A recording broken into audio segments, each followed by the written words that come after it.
नमस्कार दोस्तों, आप सभी का स्वागत करता हूं द बिल्डर्सन में। इस लेक्चर सीरीज में भारत के भूगोल के बारे में हम लोग देखेंगे। लूसेंट बुक में जो दिया हुआ है भारत का भूगोल, वो 21 भागों में बांट कर दिया गया है। तो आज मैं इस लेक्चर में पहला भाग के बारे में बताऊंगा।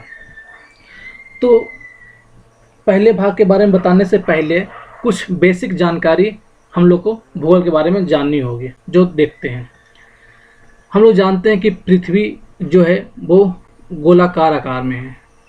पूरा गोला तो नहीं है, ऊपर थोड़ा सा चपटा है और नीचे भी थोड़ा सा चपटा है, ठीक है।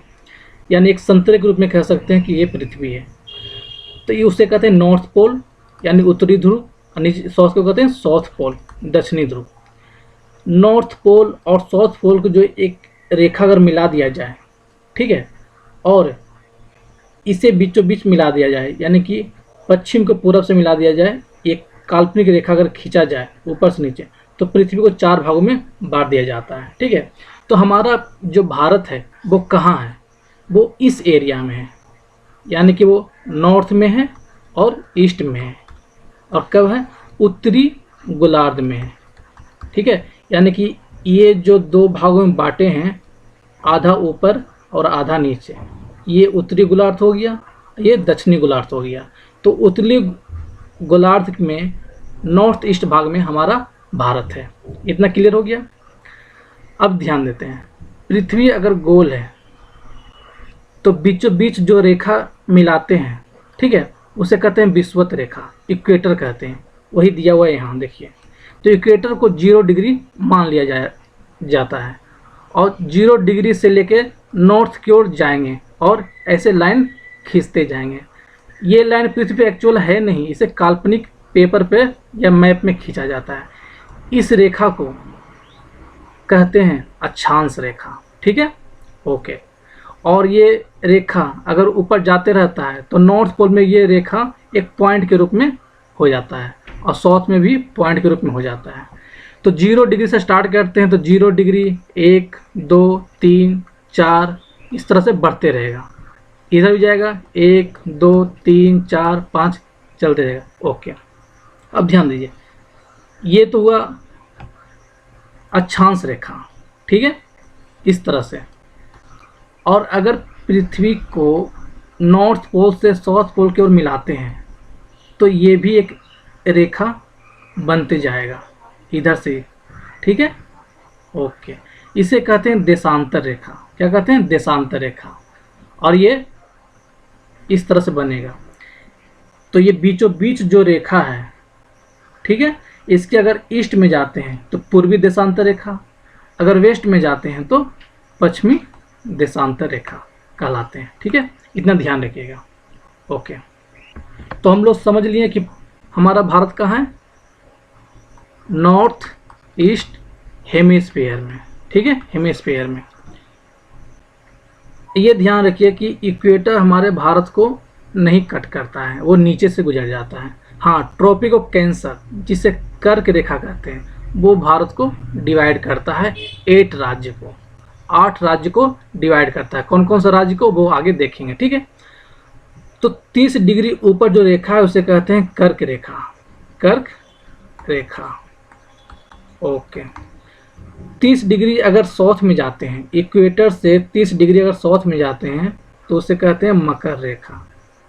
ये भी एक काल्पनिक रेखा है, ठीक है, मकर रेखा। ये कर्क रेखा। ये क्या हुआ? विषुवत रेखा, जिसे इक्वेटर कहते हैं। ये ध्यान दीजिए, अगर इक्वेटर से ऊपर जाते हैं 30 डिग्री तो ये कर्क रेखा होगा, यानी 1 2 3 करते करते 30 डिग्री तक जाएंगे नॉर्थ तक, तो इसे कहेंगे कर्क रेखा। अगर इक्वेटर से नीचे जाते हैं 1 2 3 करते करते 30 डिग्री तक जाएंगे, तो इसे कहते हैं मकर रेखा। इतना क्लियर हो गया? चलिए, पूरे पृथ्वी में यानी पूरे वर्ल्ड में 200 से ऊपर देश हैं। कितने हैं? 200 से प्लस देश हैं, ठीक है। उनमें से भारत भी एक देश है। तो भारत अगर क्षेत्रफल की दृष्टि से देखा जाए तो 7वां सबसे बड़ा देश है।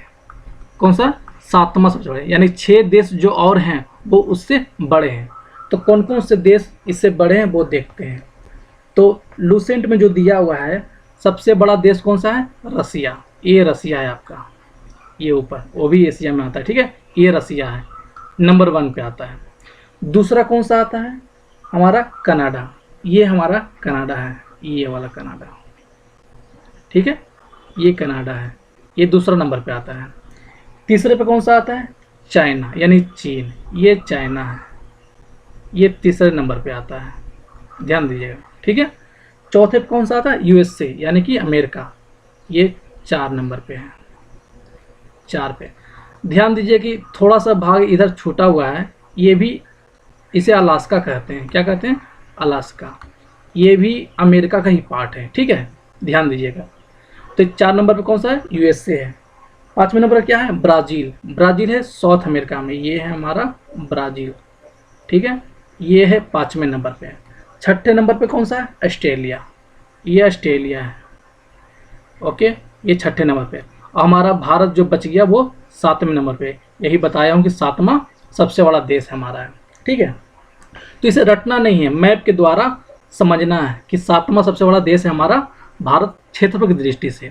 अब ये ध्यान दीजिए कि अगर इस तरीके से पढ़ते हैं हम लोग तो ये भी याद होगा कि कौन सा देश कहाँ है और किस कॉन्टिनेंट में है, ये ध्यान रहेगा। अगर लूसेंट से सिर्फ रटना है तो वो उतना इजी नहीं होगा और समझ में भी नहीं आएगा, बाद में भूल सकते हैं। अगर पूछ दिया जाए कि रसिया कहाँ है, अमेरिका कहाँ है या ऑस्ट्रेलिया कहाँ है, तो इस मैप के द्वारा अगर पढ़ते हैं तो बहुत अच्छी तरीके से हम लोग बता सकते हैं। तो चलिए आगे देखते हैं।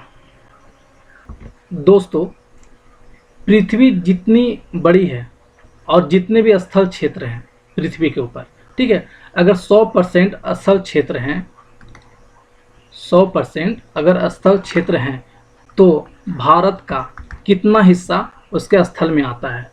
तो अगर ये भारत, पूरे पृथ्वी इतना बड़ा है, ठीक है, और भारत कितना है? इतना छोटा है, ओके, तो इसका 2.42% ही इंडिया है। बाकी जितना जो बचा है वो क्या है? और भी देश है उसमें समाये, ठीक है। ये फैक्ट याद रखिएगा, कितना है? 2.42% इंडिया है। ये भी ध्यान दीजिए, वर्ल्ड में जितने भी पॉपुलेशन है, जितनी भी संख्या है पॉपुलेशन के, उसका 17.5% पॉपुलेशन इंडिया का है, पूरे वर्ल्ड का, ठीक है, पूरे वर्ल्ड का। अगर 100% वर्ल्ड में जनसंख्या है तो उसका 17.5% पॉपुलेशन किसका है? इंडिया का। और ये ध्यान दीजिए कि चाइना जो है, ये जो चाइना है वो जनसंख्या की दृष्टि में नंबर 1 है, और दूसरा कौन सा है? भारत हमारा, जो कि कुछ सालों में चाइना को क्रॉस कर जाएगा। दोस्तों, अब देखते हैं कि भारत किस किस देश के साथ जुड़ा हुआ है। तो ये देखिए चाइना है, ठीक है, ये पाकिस्तान है, और ये हमारा बांग्लादेश है जो कि अलग हो चुका है, नेपाल, भूटान, ठीक है, और ये म्यांमार है जिसे बर्मा भी कहा जाता है, ओके। इतने देशों के साथ हमारा भारत लगता है। थोड़ा सा अफगानिस्तान के साथ भी लगता है यहाँ पर, ठीक है, मगर वो अभी पीओके में आता है, यानी कि पाकिस्तान उसे अपने कब्जे में रखता है, ठीक है। अगर भारत का नक्शा बनाते हैं तो हम लोग इस तरह से बनाते हैं, मगर ये पाकिस्तान कब्जा कर रखा है तो ये अफगानिस्तान का पार्ट इसमें चला जाता है, ओके। तो देखते हैं कि कौन कौन सा देश है चाइना के साथ लगाता है, पाकिस्तान, इधर अफगानिस्तान के साथ लगाता है, नेपाल, भूटान और बांग्लादेश, बर्मा और श्रीलंका। तो श्रीलंका के साथ लगाता तो नहीं है, बट यहाँ एक हमारा मन्नार की खाड़ी है जिससे अलग होता है, ठीक है। तो ये देखते हैं कि सबसे ज़्यादा जो क्षेत्रफल है, जो सीमा है, किस देश के साथ लगाता है। तो सबसे पहले याद रखिएगा कि बांग्लादेश के साथ सबसे ज़्यादा सीमा बनाता है भारत हमारा, ओके, सबसे ज़्यादा बांग्लादेश के साथ। पहला क्या है? बांग्लादेश। दूसरा क्या है? चाइना। चाइना के साथ भारत सेकेंड नंबर पे सबसे ज़्यादा बॉर्डर शेयर करता है। तीसरा को क्या है? पाकिस्तान। चौथा नेपाल। पाँचवा भूटान। छठा अफगानिस्तान, ठीक है। तो सबसे छोटा जो सीमा लगाता है भारत, वो किसके साथ लगाता है? अफगानिस्तान के साथ लगाता है। दोस्तों, लूसेंट में कुछ एक्स्ट्रा चीज़ें भी दी गई है जो कि एग्जाम में बहुत कम चांसेस है पूछने का, ठीक है। जैसे बांग्लादेश के साथ जो सीमा लगाती है भारत, वो कितना किलोमीटर तक लगाती है, तो वो दिया हुआ है 4,996.7 किलोमीटर। ठीक है, ये बांग्लादेश। तो इतना ही ध्यान रखिए कि 4,000 से ऊपर लगाती है बांग्लादेश के साथ। और सबसे छोटा जो है क्या, वो है अफगानिस्तान के साथ। तो अफगानिस्तान के साथ क्या लगाती है, 106 किलोमीटर ओनली सीमा लगाती है। बस ये दोनों डेटा याद रखिए, और ज़्यादा डेटा याद करने की ज़रूरत नहीं है। तो 4,000 से ऊपर अफगानिस्तान बांग्लादेश के साथ, और अफगानिस्तान के साथ कितना लगाते हैं, 106 किलोमीटर सीमा लगाती है भारत। बस इतना याद रखिए। एक फैक्ट और है कि भारत अपने पड़ोसी राज्य के साथ 7 देशों के साथ 7 देशों के साथ सीमा लगाती है। ठीक है, कौन कौन से देश तो बता चुका हूँ, याद रखिएगा। पाकिस्तान, अफगानिस्तान, चाइना, नेपाल, भूटान और बांग्लादेश और बर्मा यानी म्यांमार। कितने हो गए, 7 हो गए। ये 7 देश के साथ हमारी सीमा लगती है। इसमें एक फैक्ट और है कि जो देश हमारे ऊपर और अगल बगल हैं, उनके साथ हमारे जो राज्य हैं, कितने राज्य सीमा लगाते हैं। तो इधर देखिए, हमारा गुजरात है, राजस्थान है, पंजाब है, जम्मू कश्मीर है, उत्तराखंड है। ठीक है, इधर अरुणाचल प्रदेश हो जाता है, इधर बिहार हो जाता है, इधर बंगाल हो जाता है। तो टोटल 17 राज्य हैं। कितने राज्य हैं, 17 राज्य हैं जो कि पड़ोसी देशों के साथ मिलते हैं, सीमा लगाते हैं। ये याद रखिएगा। अगर ये पूछा जाए कि भारत का एरिया कितना है, क्षेत्रफल कितना है, तो आप बताइएगा। 32,87,000, ठीक है, और कितना, 263 वर्ग किलोमीटर। तो इसको लिखिए, 32,87,263 वर्ग किलोमीटर। इतना एरिया है हमारा। ठीक है, याद रखिएगा, 32,87,263 वर्ग किलोमीटर। इस मैप में देखते हैं दोस्तों, ये भारत का मैप है। तो भारत को अगर इस तरह से कर दिया जाए तो सबसे नॉर्थ में कितने अक्षांश आते हैं, 37 डिग्री 6 मिनट। ठीक है, नीचे क्या है, 8 डिग्री 4 मिनट। और इधर क्या है, ईस्ट में है 97 डिग्री 25 मिनट। और ये क्या है, 68 डिग्री 7 मिनट। अगर पूछे कि भारत ऊपर नॉर्थ में कितने डिग्री अक्षांश से हैं, तो 37 बताइएगा, नीचे 8 डिग्री बताइएगा, इधर 68 बताइएगा, और ईस्ट में 97। ऐसा क्यों, क्योंकि इक्वेटर से तो ऊपर है ही है ना। तो इक्वेटर 0 डिग्री था, तो 0 से स्टार्ट करते हैं, 1 2 3 4। ठीक है, तो 8 पे जब आएगा वहाँ से भारत स्टार्ट है। ओके, और कहाँ तक जाएगा, 37 तक जाएगा। और इधर 0 से स्टार्ट करते हैं, तो 1 2 3 चलते चलते जब 68 तक आएगा, ठीक है, वहाँ से भारत स्टार्ट है। और कहाँ तक जाता है, 97 डिग्री 25 मिनट तक जाता है। दोस्तों, अगर पूछे कि भारत नॉर्थ से साउथ तक कितनी लंबाई तक है, ठीक है, तो इसका आंसर हो जाएगा आपका 3,214 किलोमीटर। अगर पूछे कि पूर्व से पश्चिम, ठीक है, यहाँ से लेके यहाँ तक ये पूछ दे, तो ये कितना हो गया, हमारा होगा 2,933 किलोमीटर। ये आंसर होगा। ओके, अब इसमें ध्यान दीजिएगा दोस्तों, भारत का जो स्थल सीमा है, जैसे कि यहाँ से लेकर इसे अगर करते हैं, ठीक है, ये पूरा अगर चारों तरफ से घेर लिया जाता है इस तरह से, तो ये जो लंबाई कवर होगा वो टोटल कितना होगा, 15,200 किलोमीटर। ओके, ये टोटल। अगर ये पूछे आपसे कि सिर्फ मुझे ये बताइए कि ये समुद्र में कितनी दूरी, कितनी लंबा तटरेखा बनाता है समुद्र में, ठीक है, तो क्या बताइएगा, उसका आंसर हो जाएगा 7,516.6 किलोमीटर। अगर 7,500 भी याद रखते हैं तो लमसम आप ऑप्शन लगा सकते हैं। ये सिर्फ तटीय रेखा है जो तट की यानी समुद्र की ओर लगाता है। ये जो 7,500 है, इसमें अंडमान निकोबार का भी तट इंक्लूड है।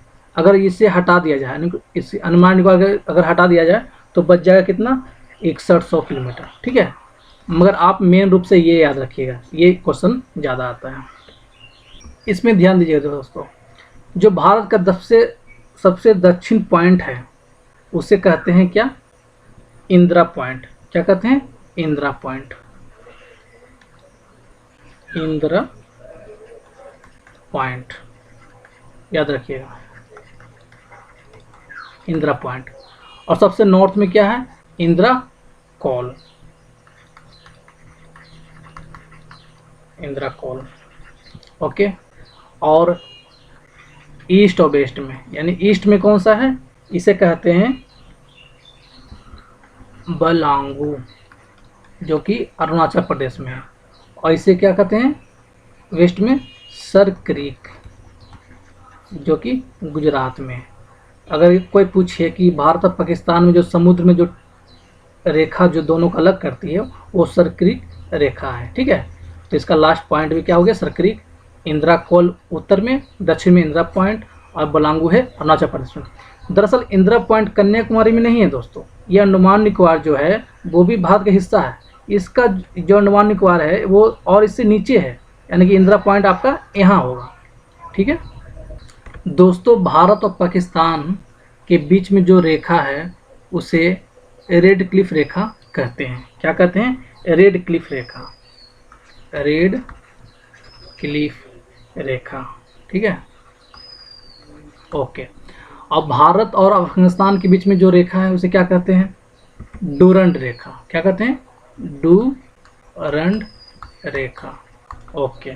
ठीक है, और भारत और चीन के बीच में जो रेखा है इसे कहते हैं मैक-मोहन रेखा। मैक-मोहन रेखा याद रखिएगा दोस्तों। भारत के साउथ में एक देश श्रीलंका है जो कि इससे अलग होता है। तो जिससे अलग होता है वो, उसका नाम क्या है, ठीक है, उसका नाम है आपका पाक जल संधि। यहाँ पाक लिखा हुआ तो पाकिस्तान मत समझिएगा, ये पाक जो जल संधि है उससे भारत और श्रीलंका अलग होता है। और एक और यहाँ खाड़ी है, क्या है, मन्नार की खाड़ी।